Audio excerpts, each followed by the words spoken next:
So I'm Nikolai Laptev. I'm a technical guy. I'm in software development for 10 or so years. I'm technical, but I worked in many different positions related to software development. Currently I live in Munich, help companies to improve efficiency and blah blah blah, and whatever, and provide technical expertise as a service. This is shortly about me. I hope to make this talk really less technical, more interactive. But if you feel I start talking too much, feel free to interrupt me with a question or whatever you have. Okay. Presentation I will share it shortly after this talk in our comments and to this meetup. Yeah. Let's start. Let me first start with one sad or fun or interesting story I had before we jump to our topic today. Once upon a time, I met one very interesting company. This company invented a very marketing product, is social network for enterprises. There were no completely competitors to this product, to this company. Assuming a really rich feature set, there is no even competitor now. Yeah. Lots of bright engineers joined this company, but at some moment they become bored with pretty much the same task they did daily, and this company decided to retain them. They thought what we can do, and they decided to tune their working environment, the engineering culture, into kind of engineering heaven, but in terms of how they do this at this moment. Yeah. After some time, they got a lot of microservices there. They used Docker, they used cloud, they used DevOps, they used almost everything possible. They didn't use Kubernetes only because it wasn't famous at those days. Yeah. They introduced new tools. They liked almost everywhere. What was interesting is that tools were different even per services, and they can be like the same kind of competitive tools for the same needs. Like for caching, they use completely different tools in different services without any like common stuff. Yeah, the same with utilities, everything like this. They used Macs. Enhance and customize to achieve a monster performance because they need to run a lot of stuff locally. At some moment it became not enough, and the company make it possible for everybody to access their cloud account in AWS to introduce their own development environment into real cloud with everything they wanted to do. At some moment the working culture in this company became so powerful and so specific that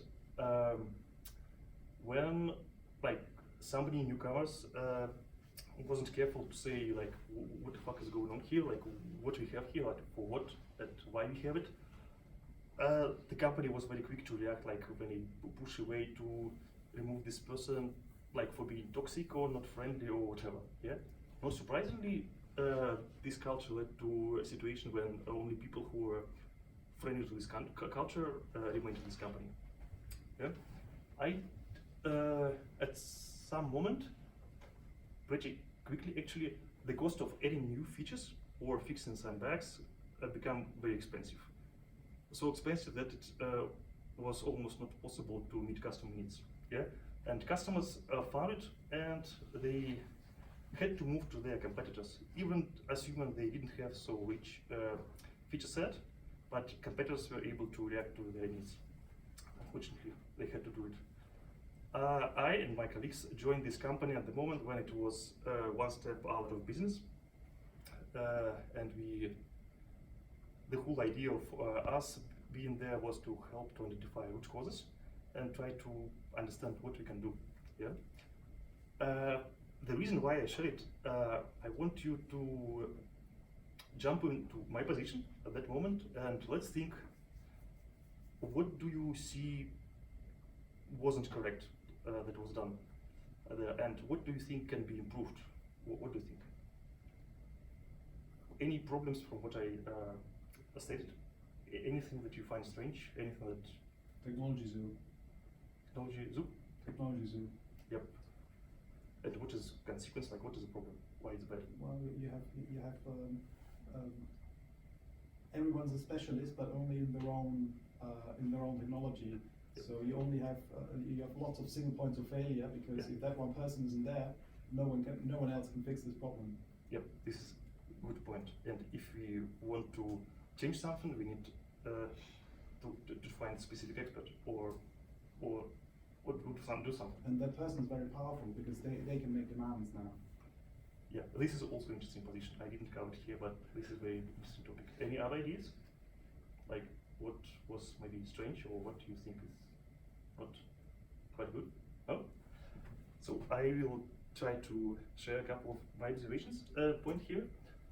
The first point was maybe the most important from business perspective, is that they stopped meeting customer needs. Like, it's sad, they didn't like it, they feel very sad about it, but this was reality. They couldn't really deliver something quickly in the manageable amount of time. Yeah? The cost for infrastructure became extremely high. So high that nobody even knew why and for what.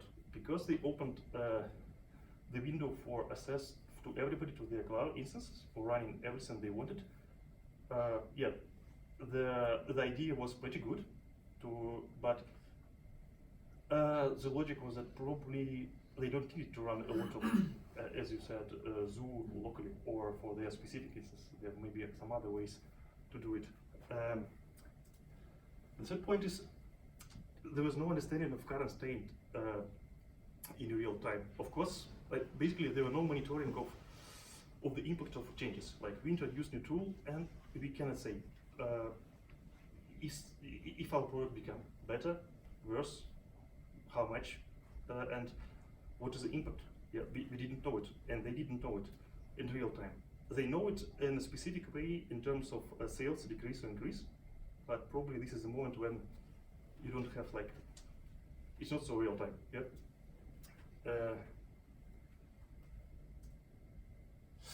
And they lost very seasoned professionals who can help them, like could help them to return back to the healthy way. It's they only had people who are comfortable with what they have, and they didn't. There was nobody to help internally, and they closed all windows for improvements for outside world. People who came to them and saying that, guys, you are doing stretch sticks. You look, and they treat it as something aggressive, something against the internal stuff, and basically the company lived inside its own, let's say, room until some moment, until they got really crashing stuff from sales.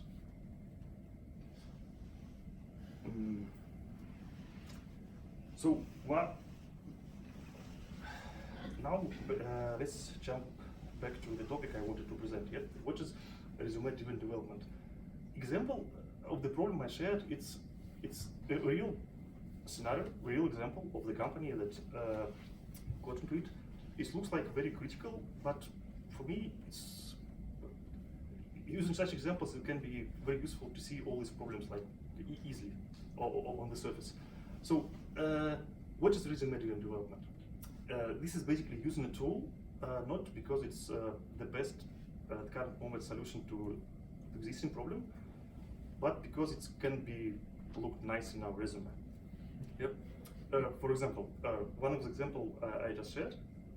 The next example will be very short. Like for example, we have a very simple architecture, like 3-tier architecture with some consistency, handle some business logic and some presentation layer. Yeah? What we want to add there? We want to add some handling of some specific small task, time to time, periodically, something like this. We don't have this activity that doesn't have any high impact on the performance, on the almost on anything, and the lot is very small. What we can do to achieve it, like using some small steps, we can maybe use some cron jobs, yeah, and we can store maybe some state for these jobs in the business layer, yeah. but this is not cool. Yeah, we already did it. We already have consistency layer. What we can do differently, we can use Kafka, because we didn't have it in our resume, and now we will have it. And because we we on some conference maybe from Microsoft about Kafka, and this is cool, we want to try it. And this is maybe a short example of what is resume-driven development. And maybe the next topic related here, that sometimes, or quite often, according to my experience, we don't even see the existing problem to a solution. We see solution already, but not a problem. Yeah.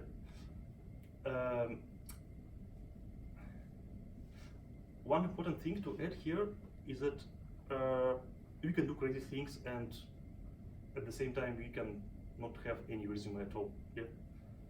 So this is not ideal, maybe terminology, but I tried to combine some common issues having specific common base here. Yeah. So probably some of them may not relate here. Some of them, maybe this is not a big deal.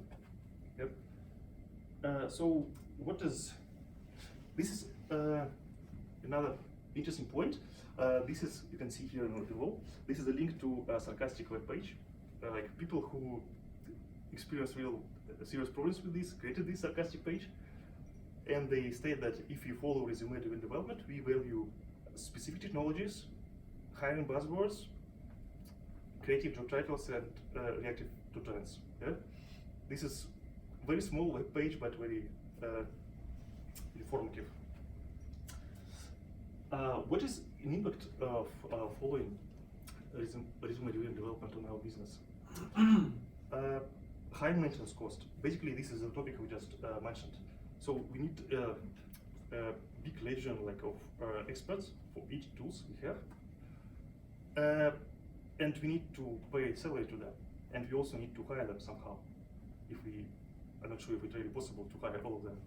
Yeah, and to add some business change, we need to update many such tools. We need to use many experts to do this, and the cost of doing such changes is becoming really high. Yeah, compared to maybe a really small stack we use, where we have expertise in almost all members of the team. Yeah, the change is pretty quick and has pretty low cost.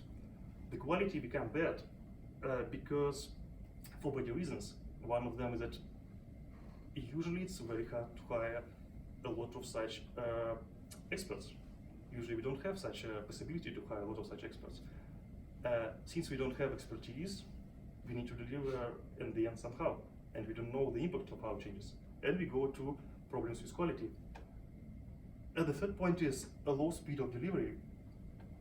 Why is that? Because now we have a lot of tools, a lot of frameworks where we need to add our changes. And basically we don't know the impact of our changes. We don't know what are problems that will be introduced when we add something. Yeah? So we deliver something, we iterate several times. If you can catch these problems on testing, good. If this tool is new, quite often we will catch them in production also, and so on. And at the end, when we can consider the features delivered, this is huge time, yeah, and the speed is very low. For modern businesses, this is critical because everything is agile. The speed of changes is very high. If you cannot catch up with this speed, we are basically losing this business because our competitors can. And reputation become not so good because people outside think that, okay, it looks like this is like kindergarten, like people care about toys and games more than the delivery and the value. Yeah? And customers start having some concerns about probably there are problems with quality and delivery because they do stuff in so interesting way.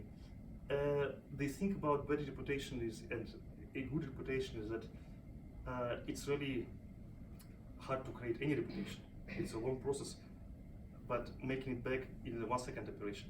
Turning it back to a good one is almost impossible. It takes much more time. Yeah. So this point is also very critical for the business side.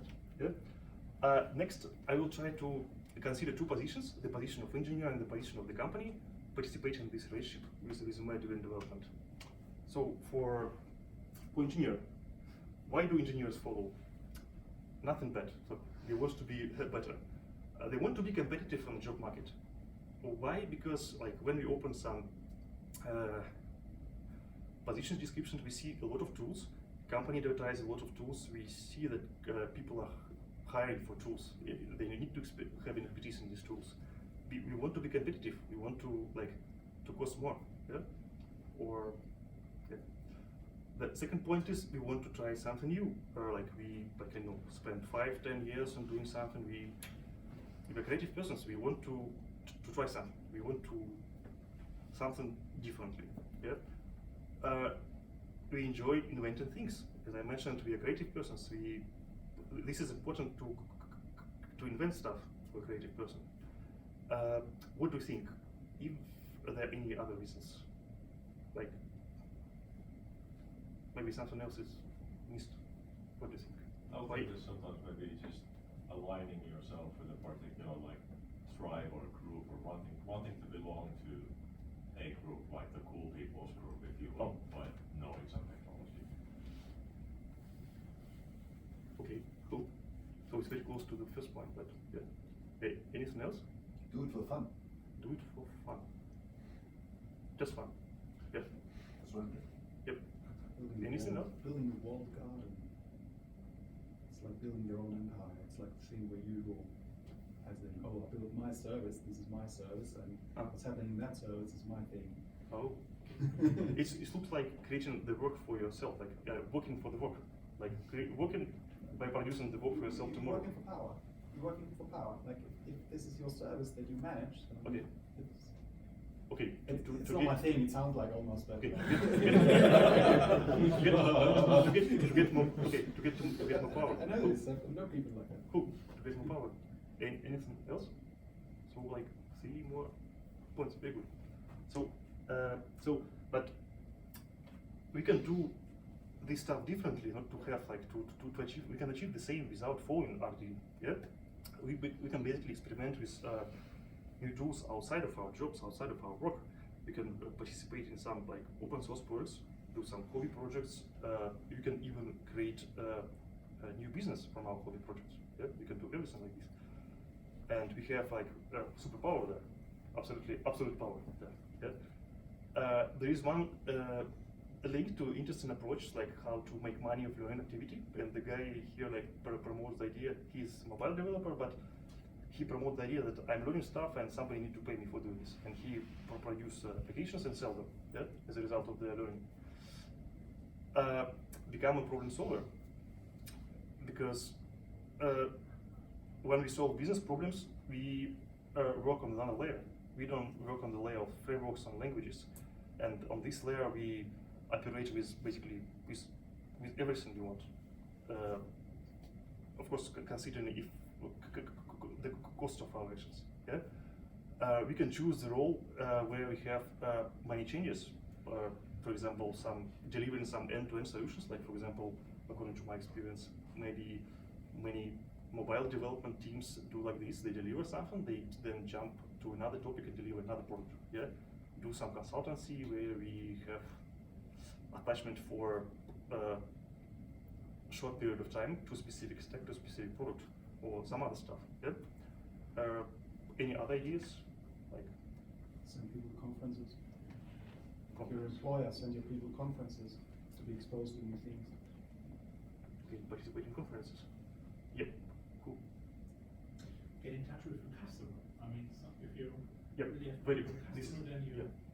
create some, Yeah. So customer value.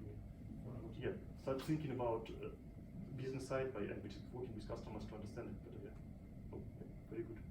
Any other point? Thank you very much. I definitely need to update this presentation with these topics. They are very important. So let's move to the companies. Why do companies encourage RD? Yeah. First thing, it's easier.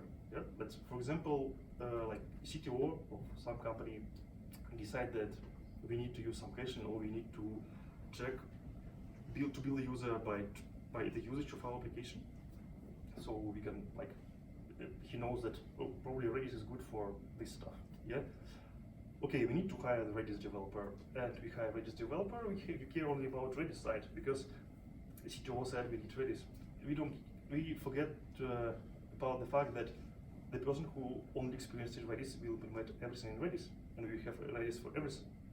Redis is good, but probably not for everything. Yeah. The companies want to be competitive in the job market because all other companies advertise positions with a lot of tools, with a lot of frameworks. Basically, all stuff that are new come to job position descriptions, and they see that they need to be competitive because they need to hire the same people. They want to retain engineers.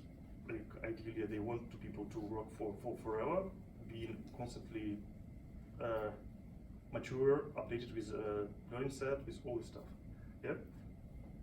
Any other reasons why company encourage R&D? I think they haven't invested in someone in a position that's responsible for actually maintaining an eye on the whole architecture. Hmm? So like they have no, I mean, I'm not saying they need an architect, but they need someone to look after the whole landscape of services, and so that it's all basically someone who prevents who prevents engineers to try everything out, but gives guidelines on what to do, Okay. or at least which direction to take. Okay. Good. Any other reasons why? In huge companies, there's the competition between departments also, and then they seek for attention, and then this starts this buzzword bingo. Oh, this is probably for Yeah. a topic for another talk here. Yeah, this is also here. Any other? Increase market value and find new investors. This is also very interesting side, and I think this is also a topic for very long talk. Yeah, talking with investors can be really interesting, especially if they don't dive into details. Yeah. Any other? Oh, it's also very good. So what they can do differently?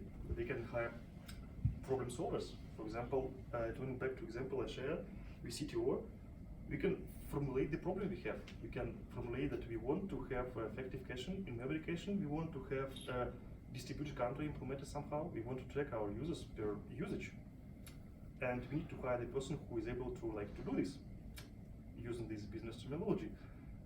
If it will be Redis, it will be Redis. If it will be DynamoDB, it will be DynamoDB. We can create a working culture around solving business problems. This is what I mentioned, not some technical or personal problems. Yep. We can stop caring about being competitive with companies who cares about R&D, because we don't need probably R&D engineers. We need problem solvers.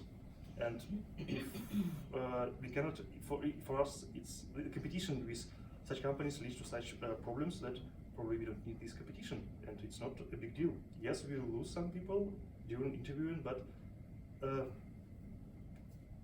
maybe it's not a problem, maybe it's good.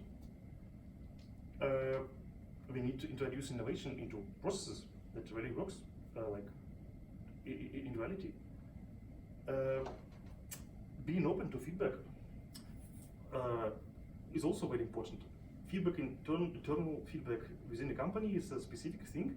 If it works, it's good.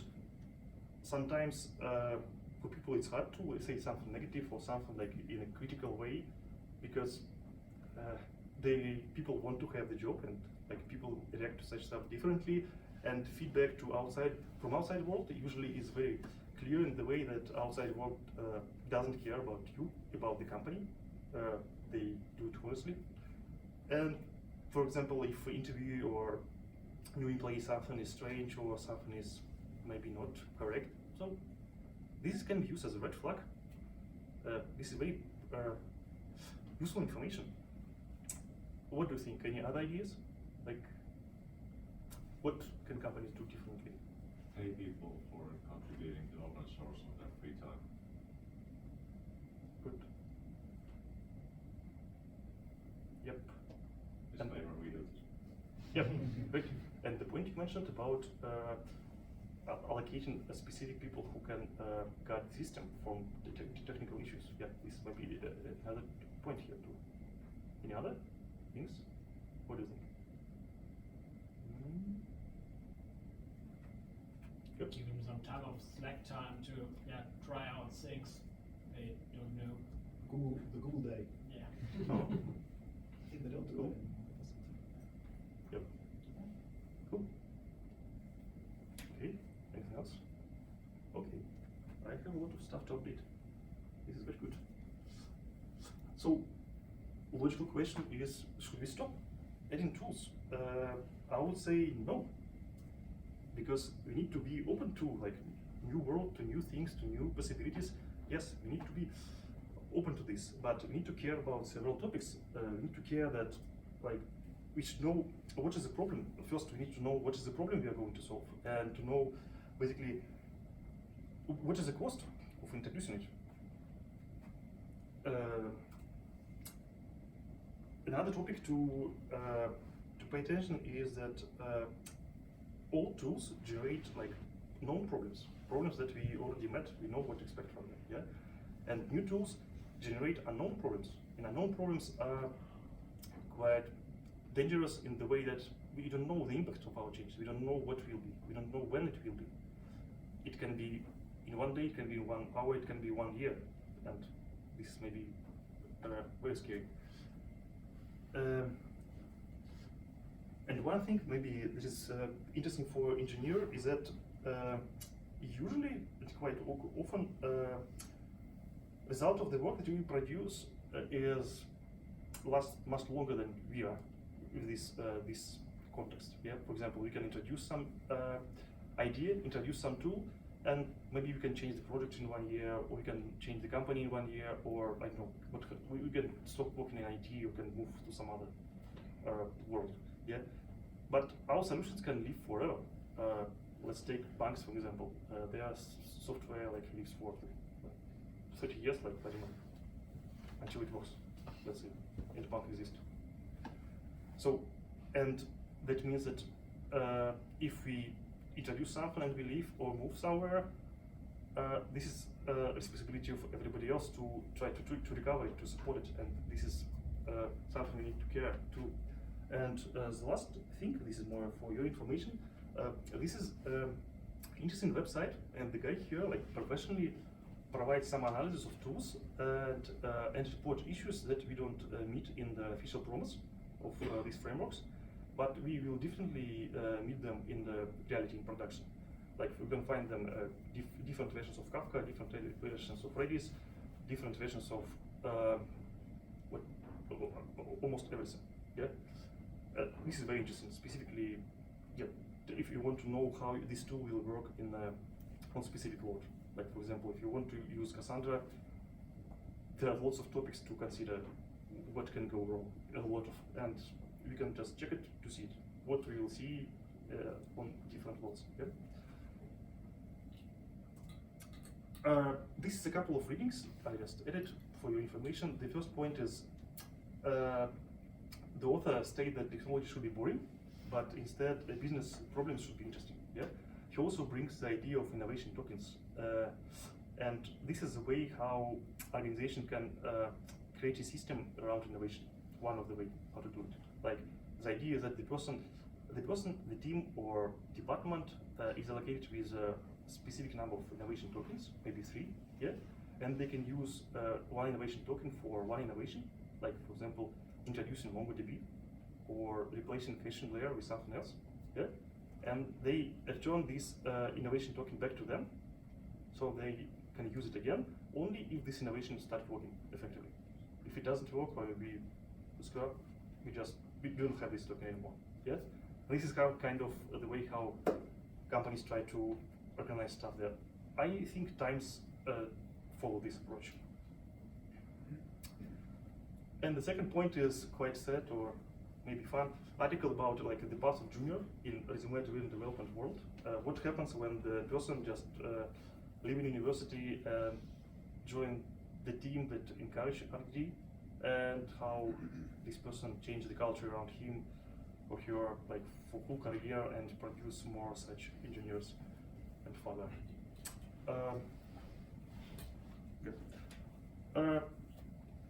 This is basically the end of my talk.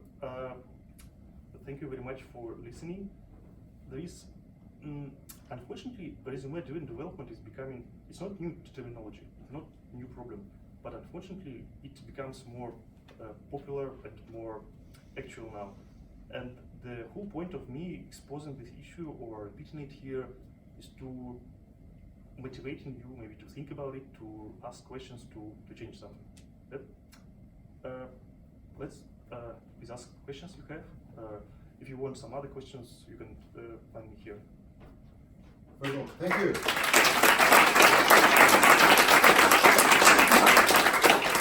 I think security runs in 2 seconds, so give one question. What happened to the company? What happened to the company you were talking about at the very beginning? Are they still around? Yes, it's still around. We returned it back to the business, but the approaches that we used, they were very heavy and very heavy because a lot of people were replaced really with another set of people. Culture was changed completely. Tools set was changed completely. A lot of standardization was introduced. So for upper management, it was nothing from change perspective. For lower levels, for engineers, it was very stressful, and the whole idea was very stressful because the company was basically moved out from the situation where from the top, and lots of stuff was changed. It was very stressful times for the company. Yeah, but it returned back. But it became different company completely. Thank you, Nikolai. So, thank you. Actually, there are like 50 minutes left. If you